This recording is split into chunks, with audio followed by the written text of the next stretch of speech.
அயனார் துணை நாளைக்கான பிரமண பார்த்தீங்கன்னா சேரன் முடிவு பண்ணுறாங்க. நம்ம கல்யாணம் ஆகாமல் இருக்கிறதுனால தான் நம்மளுடைய தம்பிங்களுடைய வாழ்க்கையும் வீணாக இருக்குது. நமக்கு மட்டும் கல்யாணம் ஆகிடுச்சுன்னா பாண்டியனுடைய கல்யாணமும் சீக்கிரமாக நடந்துரும்னு சொல்லிட்டு முடிவு பண்ணுறாங்க. சேரன் புரோக்கர்கிட்ட எனக்கு உடனே கல்யாணம் ஆகணும், அதுக்கு எப்படிப்பட்ட பொண்ணாக இருந்தாலும் பரவாயில்ல, சீக்கிரமாக முடிச்சு வைங்கன்னு சொல்கிறாங்க.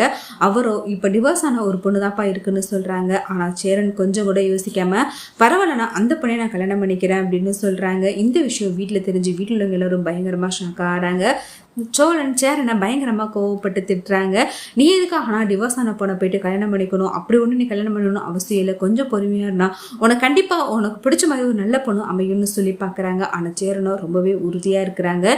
பரவாயில்லடா நான் இந்த பொண்ணை கல்யாணம் பண்ணிக்கிறேன்னு சொல்கிறாங்க. இது கேட்டு நிலா எல்லாருமே பயங்கரமாக ஷாக் ஆகிறாங்க. அடுத்து சஞ்சய் இந்த விஷயம் கேள்விப்பட்டு அவங்க அண்ணா கிட்ட எனக்கு சேரனை ரொம்ப பிடிச்சிருக்கு, நான் அவங்கள கல்யாணம் பண்ணிக்கணும் ஆசைப்படுறேங்கிற விஷயத்த சொல்கிறாங்க.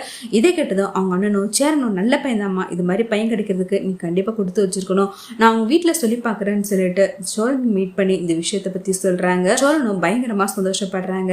கண்டிப்பாக இதுக்கு சேரனாவை நான் சம்மதிக்க வைக்கிறேன்னு சொல்லிட்டு வீட்டில் வந்து எல்லாருக்கிட்டையும் இந்த விஷயத்த சொல்கிறாங்க. சஞ்சய்வை கல்யாணம் பண்ணிக்கிறதுக்கு சம்மதம் தெரிவிக்கிறாங்க.